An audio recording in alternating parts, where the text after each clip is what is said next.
The Kings fall to one game below 500 as they lose to the Celtics at home 113-95 in a game that went about as you would expect when it's the Celtics against the Kings. The Kings had already beat the Celtics this season, also beat the Cavs, so they're 2-0 coming into this game against the top two teams in the East.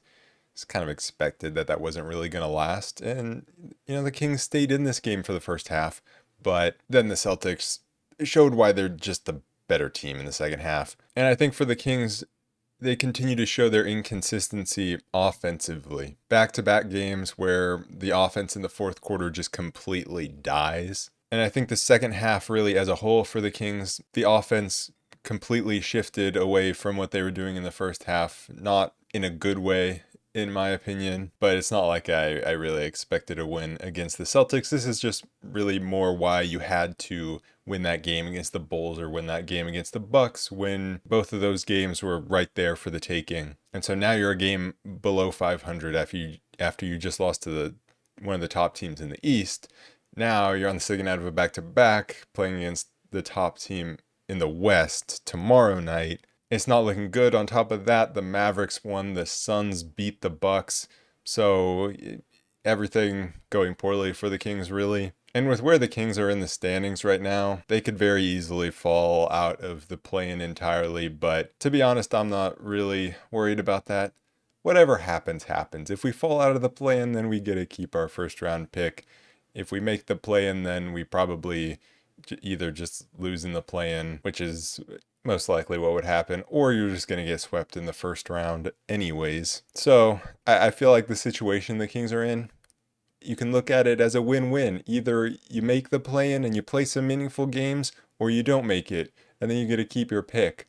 Or you can look at it as a lose-lose. Either, you actually miss the play-in and the playoffs entirely, and everything just kind of sucks.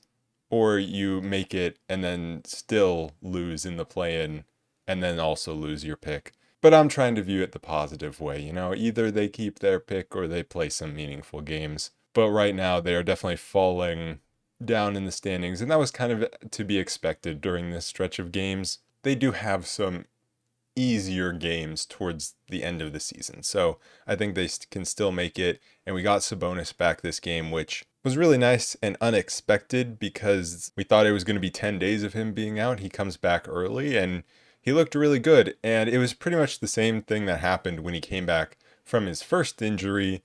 He came back into the game and immediately you could just feel his impact and what he was doing to the offense. And you could just see how much the Kings missed him. And I think it was pretty much the exact same thing in this game where just the way that he's able to move the ball and push the ball up the floor really helped the Kings offensively. And they started off really flowing offensively because Sabonis was able to push the ball up the floor, and the Kings were playing with pace and they were generating open shots. But then in the second half, just felt like they went away from that. The ball wasn't in Sabonis' hands as much.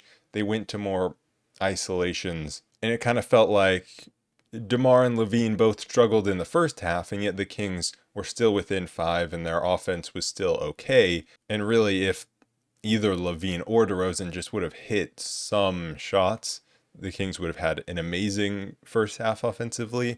But then going into the second half, it felt like both of them, or especially LaVine, just really tried to get himself into the game at the expense of the rest of the offense and its flow. Because DeMar pretty much did the same thing he did in the first half. He was doing it all game in moments of trying to get himself involved like he normally does. But with LaVine, it just felt so forced. But that's kind of the difficult part because we need him taking shots. We need him involved in the offense. But at the same time, it did feel forced, and it felt like he was taking away from the rest of the offense. And so that's just kind of a very bad place to be in for the Kings, where it feels like to get LaVine the shot attempts that he needs, it has to take away from the offense, and it wasn't within the flow of the offense getting everyone else involved.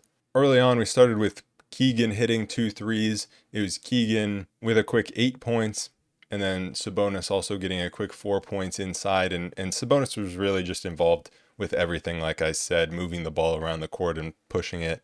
And I do think LaVine made some nice plays especially coming around Sabonis screens, finding the right passes, because there just weren't very many driving lanes for LaVine to exploit. And so he made the right passes, he made the right plays in the first half, trying to find his teammates, and his teammates didn't really knock down many of those shots, but it felt like he was finding the right pass.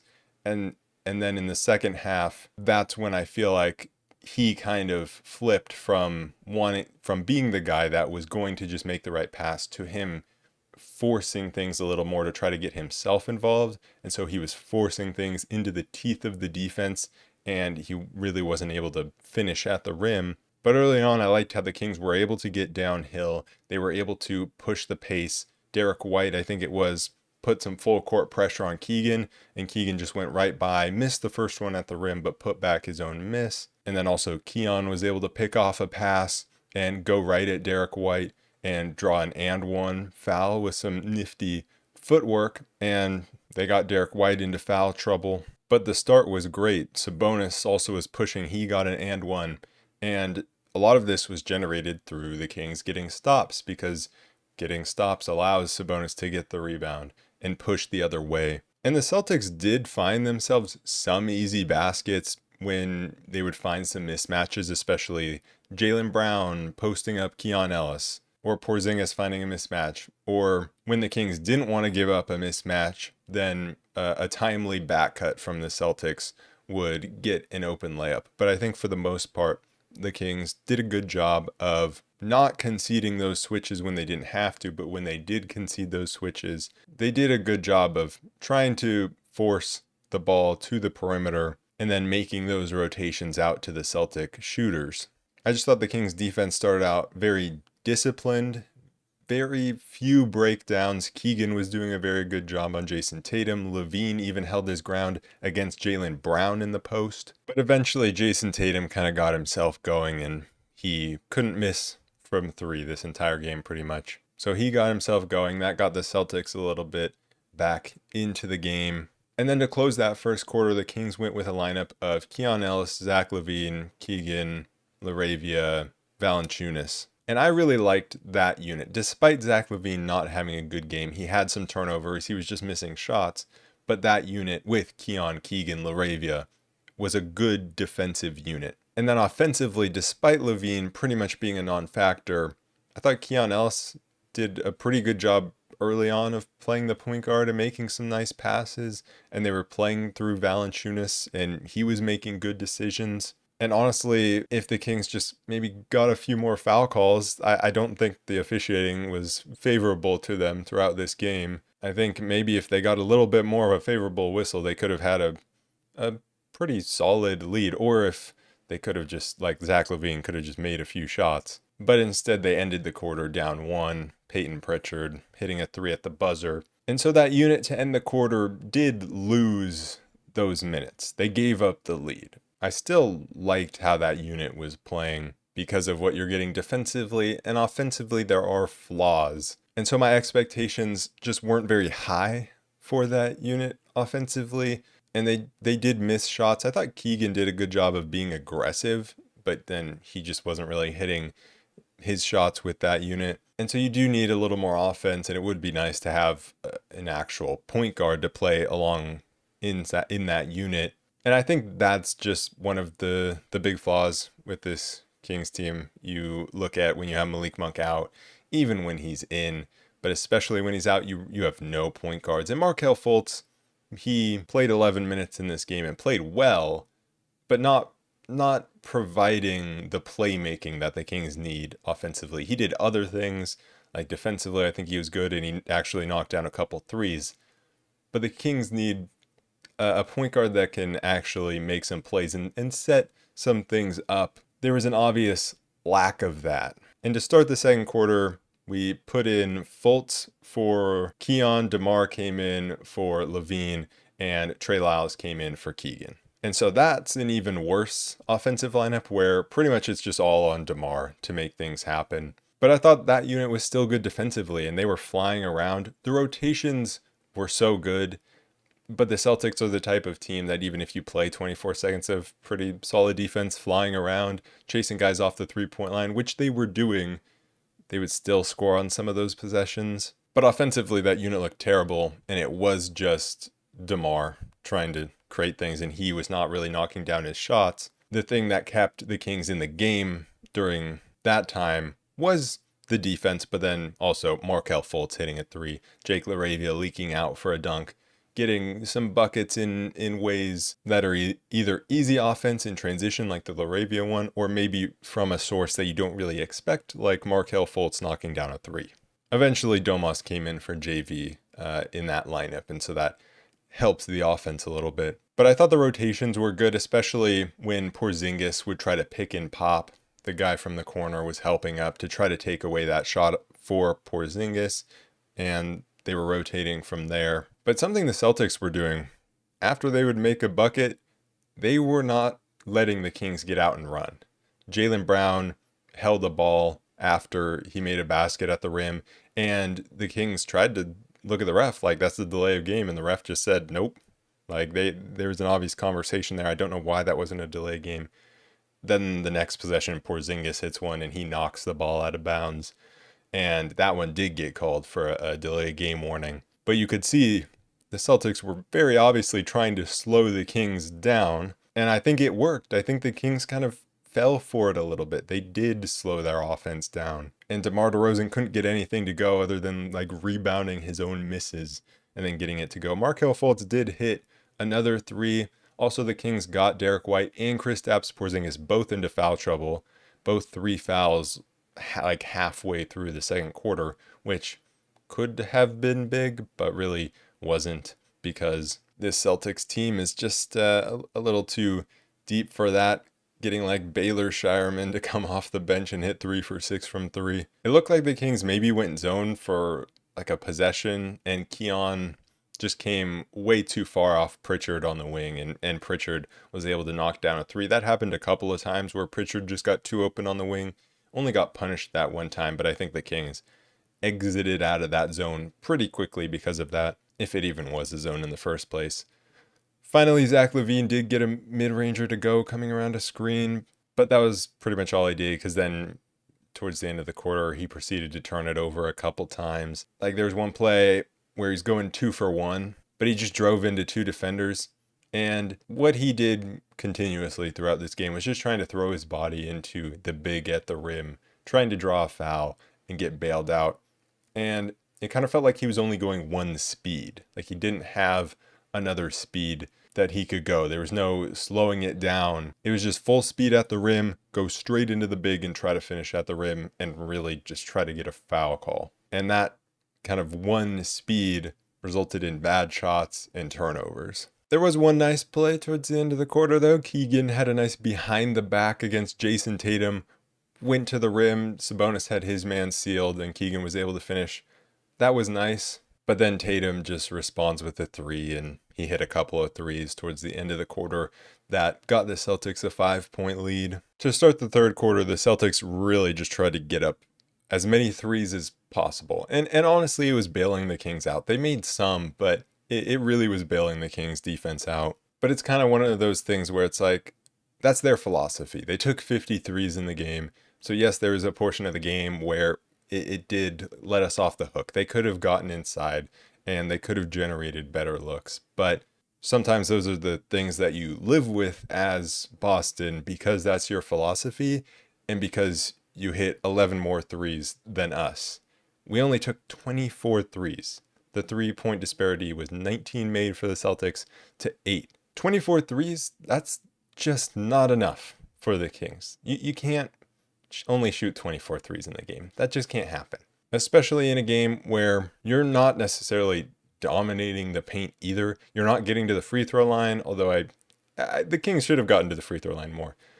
Only getting to the free throw line 11 times when you're not even really shooting 3s, and the Celtics getting there 20.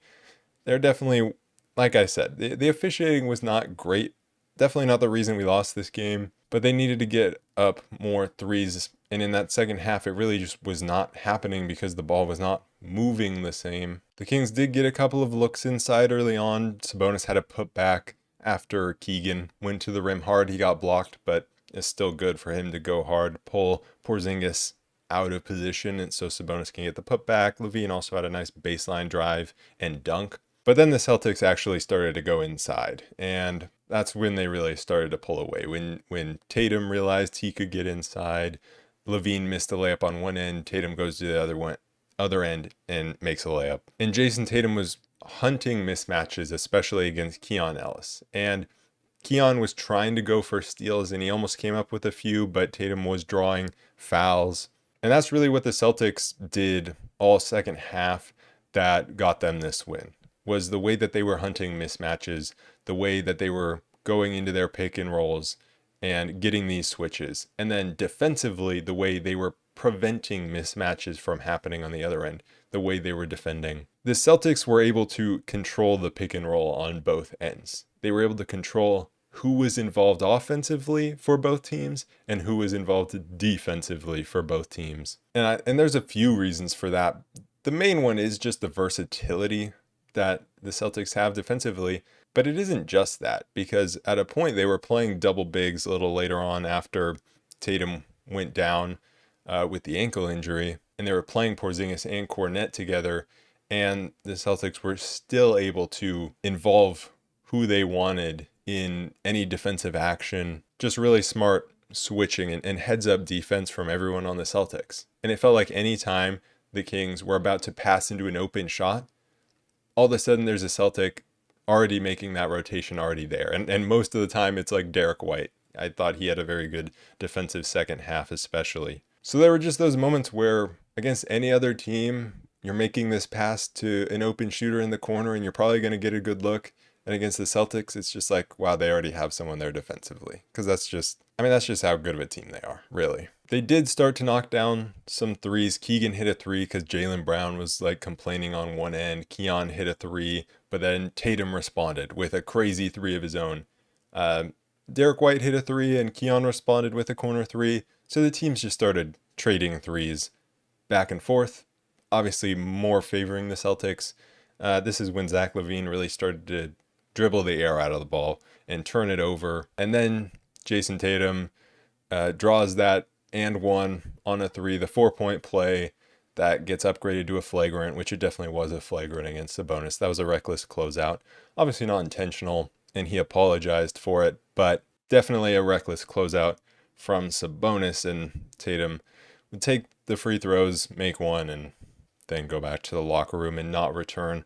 Although it doesn't look too bad because he was able to take the free throws. He was able to, walk off. It looked really bad at first, but the way he was able to walk off the court doesn't seem too bad. I mean, Sabonis just pretty much had the same thing happen to him when he rolled his ankle, and he was like falling down, going down the tunnel, not really able to walk at all. So if he was able to return in this amount of time, feels like Tatum will probably be fine, and the Celtics are going to be fine for now. And when Tatum went out, they went double bigs, like I said, Porzingis and Kornet, and the Kings were still playing slow. And it did allow DeMar DeRozan to get going because he was being guarded by Porzingis and Kornet. He was going at both of them whenever he got those matchups. And so he started to find his offense, and he was knocking down a bunch of shots, kind of keeping the Kings in the game. He was heating up. Also, Markelle Fultz came into the game again, knocked down a mid-ranger, so he was just knocking down all of his shots.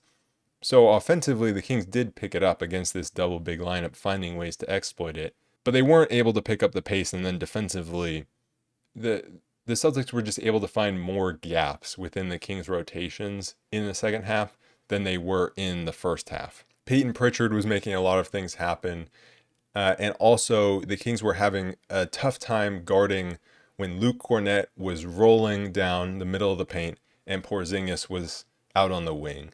That's where the Kings were having a bit of trouble figuring out how they could defend both of them, because in the first half they didn't play both of them at the same time, and I don't think the Kings were prepared to have to defend both of them.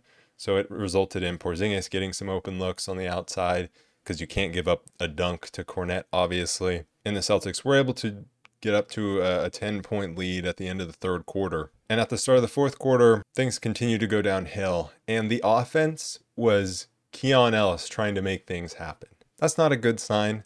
Keon has taken massive strides in being able to create things offensively. He hit a step back long 2 in this game, and he made some great plays. And coming into the starting lineup these past 2 games, he's looked good offensively. All that being said, if he's the one trying to dribble around and make offense happen for you, it's not a good sign. He had 4 turnovers on the game. And so it was him trying to make things happen, and then occasionally LaVine would get on the ball and kind of isolate and try to make things happen and then miss. And the Celtics were playing super fast the other way. And so the Kings would dribble around on one end, get a bad shot, and then the Celtics would come down on the other end, knock down a 3. The threes just started falling for the Celtics. Eventually, LaVine finally got into the game, finished in transition. Porzingis got a technical for some reason. I don't know what that was about. So he knocks down the free throw, also had another take to the basket, then hit a 3. So kept the Kings within 10, kept them kind of within striking distance with a quick, 8 points. But it's this too little, too late thing again. Him finally finding some offense just too late in the game where the Kings weren't coming back from this, and the offense really just got stuck on the perimeter. They weren't able to get down low. They started to try to post up Sabonis instead of putting the ball into Sabonis's hands, which is where they found success in the first half. On one end, the Kings offense was very slow, stuck to the perimeter, not really creating or taking advantage of any mismatches. Then the Celtics would just run down the other end of the floor, create whatever mismatch they wanted, and generate an open look. And so the Celtics eventually ran away with this game, and with about 3 or 4 minutes left, the Kings waved the white flag and put in the garbage time unit. And in that garbage time unit, we saw Terry Taylor make his debut, and we saw Isaac Jones get a few dunks. So that was cool, I guess. But going through the box score here, in Sabonis' return, he gets 16 points, 17 rebounds, only the 1 assist. I thought he was generating a lot of good offense, especially in the first half, but only came away with 1 assist. He obviously hasn't played much lately. He's been very in and out, but he hasn't been able to knock down his 3-point shot lately. And he obviously isn't in any sort of rhythm, but he's 0 for 2 here again. So it's kind of a weird thing to watch. Sabonis hasn't hit a 3 in a very long time, but at the same time, he's also just been in and out of the lineup so inconsistently. So I don't know how much you can really read into that. But I thought he was good. And also defensively, you could see his ability to move his feet on the perimeter definitely helped over having a guy like Valanciunas. And obviously, maybe a little ironic to say that because he did flagrantly foul Jason Tatum on the perimeter. But other than that, his ability to move his feet on the perimeter did help the Kings defensively, especially against Tatum, because when Valanciunas was in the game, the Celtics did try to go at him and get by him, put him in the pick and roll. DeMar, he went 9 for 24. 20 points, 10 assists, got the double-double, 0 for 4 from 3. I think he hit a long 2, but he was very much forced into a large role with Monk out, and he just wasn't knocking down his shots. He was playmaking because he was forced into a point guard role and forced into some lineups where he just did not have any support offensively. So it wasn't a good game for him, but it was also tough circumstances in some of those lineups. LaVine, 6 for 16, 1 for 5 from 3. He continues to struggle from deep, only 14 points. 2 assists to 4 turnovers is not great. Keegan started off really well offensively, but only ended 5 for 11, 3 for 5 from 3 with 13 points. And so I think that just goes to show the lack of ball movement and fast-paced offense that the Kings had in the second half. Like that just went away. And I think Keegan's shot attempts are always a good barometer for how the Kings are moving the ball offensively. Keon went 5 for 7, 2 for 4 from 3 for 14 points, 4 assists, the 4 turnovers, got a couple of steals in there. He's another guy where every time he touched the ball and he put a shot up, it felt really good, but he just was either forced into a position where he had to play the point guard and he had to go try to dribble around and create something, or he just wasn't getting the ball because the ball wasn't moving. And I thought there were a lot of times where the Kings just missed passes to guys open on the 3-point line. And they passed up some shots, but the passing just and decision making wasn't quick enough. And that's a big part of what led to only getting up 24 3-point attempts. Off the bench, you had Laravia with 17 minutes. Kind of a classic Laravia stat line of 2 points, 2 steals, an assist, 2 rebounds, but also the 2 turnovers. I thought there were a lot of times when he was open from 3 and guys were just not finding him at all. But I feel like I'm still trying to figure out what type of 3-point shooter he is. What type of shot attempts is he going to take? Because the Celtics were backed up a little off him, but I didn't really get an answer to any of my questions because, like I said, the Kings were not finding him. So I want to know, would he have shot those attempts if he got the ball? Valanciunas had 13 minutes, 4 points, 3 rebounds, had some nice moments on the offensive end. On defense, not so much, guarding the pick and roll, kind of what you expect against a team like the Celtics, who just have so many versatile players that can attack you, and that puts Valanciunas into a very tough spot. Fultz, 8 points, 2 assists, 2 for 2 from 3. Just a very nice game for him, knocking down his shot. That's always a bonus. Filled in nicely with Monk out, and then Lyles had 9 minutes. No points, 4 rebounds. With Sabonis back, just not as much of a role for him available. And Devin Carter was also out in this one, which is a big reason why Markelle Fultz got those minutes. But the Kings now go into a matchup with the top seed in the Western Conference in the Oklahoma City Thunder. Second out of a back-to-back on TNT. Yeah, this could be a rough one. But imagine they win, It'll be a great win if they pull it off. The Thunder have had some guys out. They've had Jada out, Chet out, kind of like the Celtics did. And then the Celtics come into this game and, pretty much play all of their players outside of Al Horford and Sam Hauser. So I feel like that's what we're gonna get again. But the Kings need to really embrace playing fast in this game. Playing fast, moving the ball. That's what we saw them have success doing against the Celtics in the first half. Sabonis getting rebounds, pushing the other way. We need to continue to do that and get up way more than 24 3-point shot attempts. I don't know how the Kings are going to win many games if that's how many threes that they're shooting. Also, I don't want to see the Kings attack like a Lou Dort. I've seen the Kings do this a lot where, for some reason, they will intentionally get a switch onto the other team's best perimeter defender and then attack them. Both Levine and DeMar have done this. Don't do that against Lou Dort. That will have very bad consequences. And then defensively, I don't know how you guard Shea. Both Keegan and Keon have had major struggles guarding him. I mean, no one's really figured it out. But we'll see if someone can step up and do it. I hope Devin Carter plays in this game, because then maybe we could see him try. And I'm not saying that would go well, but I want to see them try to do it. Because what do you have to lose at this point? I just want to see Devin Carter go try to guard Shea. That would be fun. Anyways, that is it for this episode of the Roll Report. I will be back tomorrow night to recap that game against the Thunder. So I'll see you guys then. Peace.